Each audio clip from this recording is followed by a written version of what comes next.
CBSE Class 6 Maths. So in this exercise we have two sums. Among that, in first sum we have subdivisions from A to J. And the second sum is a very generic sum. The same exercise has been discussed as part of the older version, in which it got placed under chapter 8, exercise 8.3.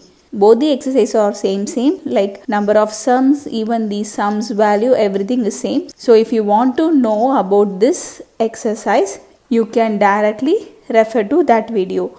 I am just tagging the link of the video as well as I am mentioning the link in the description as well. So in order to learn this exercise, please refer chapter 8 exercise 8.3 of the older version, for which the link has been tagged.